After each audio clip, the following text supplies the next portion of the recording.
विदेश मंत्री एस जयशंकर की एक गुप्त और सटीक डिप्लोमेसी ने वो कर दिखाया है जो नामुमकिन लग रहा था। बिल्कुल ठीक है, ताजर है ही ताजर, वो तिजारत चाहता है, हेल्दी बात है, अच्छी बात है। और यकीन करो ये जो भी था जयशंकर वगैरह वजीर खारजा, उसने अपने खारजा खूरजा के हिसाब से बात की होगी।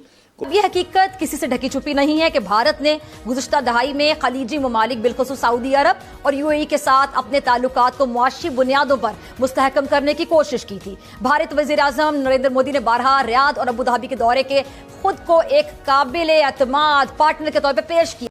फिर मैंने नजर दौड़ाई कि यार ये क्या चल रहा है। कोशिश किया कि जो सोर्सेज कोशिश कर रहे हैं ग्राउंड से रिपोर्ट करने की, या उनको जाके देखा, तलाश करने की कोशिश की कि क्या रिपोर्ट हो रहा है। तो नाज़रीन, ये चीज सामने आ रही है। भारत का, हिंदुस्तान का ताजर भी यही चाहता है। ईरान ने साफ कह दिया है कि दुनिया के लिए नियम अलग हो सकते हैं, लेकिन भारत के जहाजों के लिए होर्मुज के रास्ते हमेशा खुले रहेंगे। इग्नोर करने की बात नहीं है बीबी, बात असल ये है। कोई भी, जितने भी हमारे लीडर्स आते हैं, सो कॉल्ड लीडर्स, क्योंकि इनको मैं लीडर नहीं मानती, ये पॉलिटिशियंस नहीं, लीडर्स नहीं है। लीडर और होते हैं, लीडर वो होते हैं जो मुल्क को बनाते हैं, लीडर वो होते हैं जो मुल्क के अंदर जो प्रॉब्लम्स है उसको खत्म करते हैं और मुल्क को किसी तरीके से प्रोग्रेसिव बनाने की कोशिश करते हैं। ये पॉलिटिशियन है, ये वो पार्टी, ये लोग वो लोग हैं जिनके लिए कहा जाता है लूटो ते फूटो। जी हाँ, लूटो और उसके बाद यहाँ से फूट के कोई लंदन चला जाएगा, कोई अमेरिका चला जाएगा, कोई कनाडा चला जाएगा, कोई रिटायरमेंट के बाद यहाँ से भाग जाएगा। तो सारी चीजें, यही सिलसिला जो है वो चला करता है और वही चलता रहेगा। लेकिन जिन लोगों ने पाकिस्तान को कर्जा दे रखा है, जिन कंट्रीज ने, जिन ऑर्गेनाइजेशंस ने, क्या वो भूल जाएंगे? ये खबर सुनते ही वॉशिंगटन से लेकर बीजिंग तक खलबली मच गई है। चीन जो खुद को इस इलाके का बड़ा खिलाड़ी समझता था, आज किनारे बैठकर सिर्फ तमाशा देख रहा है। जफर अली साहब, आपको लटके तो इसमें दोस्ताना हमसायगी है, तिजारत है, सयाहत है और फिर उसके बाद जो ताल्लुकात है, रीजनल कोऑपरेशन जो है, आपको लगता है कि आने वाले दिनों में इसमें बेहतरी आ सकती है और कभी ऐसा वक्त भी आ सकता है कि ये जो बॉर्डर्स हैं सिर्फ ये महज किताबों में रह जाएंगे, नक्शों में रह जाएंगे और एक ट्रेड बकरे शुरू हो सकेगी, रास्ते खुल पाएंगे? उसे समझ नहीं आ रहा कि जिस ईरान को उसने अरबों डॉलर का लालच दिया, वो भारत के साथ इतनी गहरी दोस्ती कैसे निभा रहा है। लेकिन इस डील के पीछे की कहानी सिर्फ दोस्ती नहीं, बल्कि 2026 के नए भारत की वो ताकत है जिसने दुनिया को ये एहसास करा दिया है कि बिना भारत के इस ग्लोबल सप्लाई चेन का चलना अब मुश्किल है। कहाँ जाना है, कहाँ नहीं जाना, किधर रहना है, किधर नहीं रहना, और उन्हें इस बात का एहसास हो गया कि अब वो जो न्यूट्रल, वो जो रहना चाह रहे थे, नॉन अलाइंड, वो दरवाजे बंद हो गए हैं, अब अलाइन करना पड़ेगा और उन्होंने यही फैसला किया है। अमेरिका के साथ हमने सब चीज को अटैच किया है, अमेरिका की वैगन के साथ। नतीजा क्या हुआ? 75 साल में एक पाइपलाइन नहीं हुआ, एक खंबा नहीं आया बिजली का ईरान से। ईरान तैर रहा है तेल में, हमारे पास एक पाइपलाइन नहीं है। क्यों भाई, क्यों? आप उम्मीद कितने आप से डरे हुए? आप यहाँ पे जो 24 करोड़ कीड़े मकोड़े रहते हैं, वो इन लोगों के लिए ही यहाँ पर रखे गए, ताकि दुनिया को दिखा कर ये लोगों से भीख मांग सके और कह सके कि जी हमें कुछ पैसा दे दो। जैसा मैंने पहले भी आपको बताया कि सऊदी अरेबिया भी पहुंचे और सऊदी अरेबिया जाकर भी यही कहा है कि जी आप हमको जो है हमारी मदद कीजिए, $5 बिलियन बैंक में रख दीजिए और $5 बिलियन का हमें ऑयल दे दीजिए। खैर, अब देखते हैं कि एमबीएस करते हैं या नहीं करते, लेकिन बहरहाल इसी तरीके से मांग कर 80 साल इस मुल्क के निकल गए। आप ये कह रही हैं कि दोनों फ्रंट्स की बात कर रही हैं, ये बिल्कुल ऑन द कार्ड्स है ये, और इसका जो एम है वो है कि पाकिस्तान को भी कमजोर करना और चाइना को रूट्स से महरूम करना, सिपेक को भी नहीं चलने देना और दूसरे रूट्स भी जो बना रहे हैं उनको नहीं चलने देना। तो भारत के लोग भी ना कब से कहते जा रहे हैं कि अखंड भारत बनाएंगे, अखंड भारत बनाएंगे। मैं तो कहती हूँ कि बना ही डालें एक बार, इसलिए कि अखंड भारत बनते के साथ ही हमारा सारा लोन अपने आप मोदी जी के सर पे चला जाएगा। इसलिए कि मोदी जी को तो बड़ा शौक है कि अखंड भारत बनाएंगे और पाकिस्तान को और बाकी जितनी कंट्रीज पहले भारत के साथ हुआ करती थी उन सबको मिलाकर एक दफा फिर बड़ा सा भारत तैयार कर देंगे।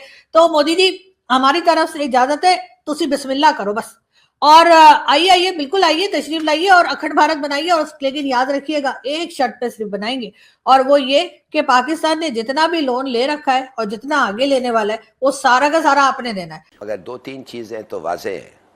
नंबर 1, चीन से ज्यादा कोई मुल्क की अहमियत पाकिस्तान के लिए नहीं है। ये सब हमारे इकोनॉमिक इश्यूज जो है, हमें इस साल 20-25 बिलियन डॉलर देना पड़ता है, वापस करना हो। और अगर हमारे ताल्लुकात चीन के साथ ठीक होते, अगर हम सीपेक के उस रफ्तार से प्रोग्रेस कर सकते जो हमें करना था, जो उम्मीदें थी लोगों की, चीन की भी और हमारी भी, मगर नहीं हुआ। और क्यों नहीं हुआ वो भी एक कहानी है। फरूख साहब, आपके ख्याल में बात ठीक है कि हमें इग्नोर नहीं कर देना चाहिए अक्सर, लेकिन अपनी प्रायोरिटीज को तो रखना चाहिए सामने? नहीं, मैं लाली साहब की जो बात समझाऊं, ये कह रहे हैं कि हम अमेरिका को गुड बाय कह दें। यानी ये वक्त आ गया, कह रहे हैं कि हमारी प्रायोरिटीज से अपने मफादात को मद्देनजर रखते हुए होनी चाहिए, सिर्फ इस वजह से नहीं कि वो सुपर पावर है या हम उनसे एड लेते हैं इसलिए हम अपने मफादात को भूल जाएं, अपने अवाम को भूल जाएं। नहीं, मैं उनका पॉइंट ऑफ व्यू यहीं से सुनना चाह रहा हूँ। लाली साहब आप मेरी बात सुन रहे हैं? जी फरमाएं। जी, फरूख बात कर रहा हूँ। मुझे ये बताइए कि आप क्या कह रहे हैं कि ये मुनासिब वक्त है कि हम जो भी हमारे मामला चल रहे हैं अमेरिका से, हम उनको गुड बाय कह के चाइना की तरफ बढ़ जाएं? और क्या आपको लग रहा है कि हम इस ब्लॉक में शामिल हो चुके हैं या अभी करीब हैं? कहां पे हैं हम खड़े? देखिए, एक चीज तो पक्का था ना कि हम अमेरिका के ब्लॉक में शामिल हो गए थे, था कि नहीं? SEATO, CENTO, Baghdad pact, defence arrangements, American bases, ये सब तो हो गए थे ना? हुए थे कि नहीं हुए थे? हाँ या ना? जी जी, जफर अली साहब, हुए तो थे, लेकिन क्या अब वो फरूख साहब का सवाल है कि गुड बाय कहने का वक्त आ चुका? अब आपने हासिल कर क्या किया? सिर्फ खोया ही है अभी तक, तो बाजार यही लग रहा है कि सिवाय चंद अफराद के फायदे के पाकिस्तान का तो नुकसान ही हुआ। भाई बात असल ये है कि हम दोस्तों, इंटरनेशनल जियोपॉलिटिक्स में एक बहुत बड़ा ट्विस्ट आया है। ईरान के सुप्रीम लीडर ने एक ऐसा अनाउंसमेंट किया है जिसने पूरे वेस्ट और खासकर पाकिस्तान के होश उड़ा दिए हैं। ईरान ने साफ कह दिया है, पूरी दुनिया के लिए रूल्स अलग होंगे लेकिन भारत के लिए रूल्स अलग होंगे। क्या है ये पूरा मामला? दोस्तों, ईरान ने अनाउंस किया है कि स्ट्रेट ऑफ हॉर्मुज, जो कि दुनिया का सबसे सेंसिटिव ऑयल ट्रेड रूट है, वहां से भारत के झंडे वाले शिप्स को बिल्कुल वीआईपी एक्सेस मिलेगा। जहां बाकी देशों पर रिस्ट्रिक्शंस और कड़ी निगरानी होगी, वहीं इंडिया के रास्तों से रास्ता कभी रुकेगा नहीं। लेकिन यहां एक बहुत बड़ी शर्त भी है। ईरान ने कहा है कि अगर किसी और देश को ये स्पेशल ट्रीटमेंट चाहिए तो उन्हें सबसे पहले अपने यहाँ से अमेरिका और इजराइल के एम्बेसीज को हटाना होगा। ये एक सीधा मैसेज है, या तो आप ईरान के दोस्त हो या फिर आप वेस्ट के। जैसे ही ये न्यूज़ ब्रेक हुई, हमारे पड़ोसी देश पाकिस्तान में तो जैसे भूचाल आ गया। पाकिस्तान मीडिया और खासकर वहाँ के फेमस कमेंटेटर हिलाली बिल्कुल बौखला गए हैं। हिलाली ने तो ऑन एयर चिल्लाते हुए कहा कि पाकिस्तान को अब अमेरिका का साथ छोड़ देना चाहिए।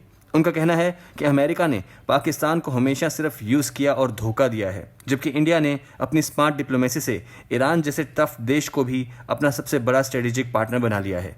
पाकिस्तान के लिए ये किसी बड़े झटके से कम नहीं है।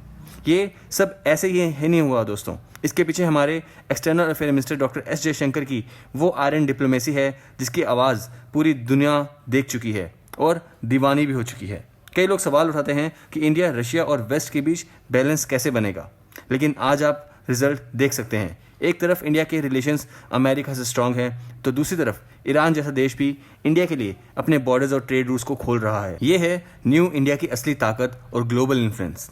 ईरान का ये मूव ग्लोबल ऑयल प्राइसेस और इंडिया की एनर्जी सिक्योरिटीज़ के लिए एक बहुत बड़ा गेम चेंजर साबित हो सकता है। पाकिस्तान फिलहाल सिर्फ रोते हुए ही दिख रहा है, पर भारत अपने दोस्तों और दुश्मनों को सही जगह दिखा रहा है। आपको क्या लगता है, क्या ईरान और इंडिया की ये बढ़ती दोस्ती अमेरिका के साथ हमारे रिलेशंस पर असर डालेगी? कमेंट सेक्शन में अपनी राय ज़रूर बताइए। अगर वीडियो अच्छा लगा हो तो वीडियो को लाइक और चैनल को सब्सक्राइब करना ना भूलें। मिलते हैं अगली वीडियो में। जय हिंद।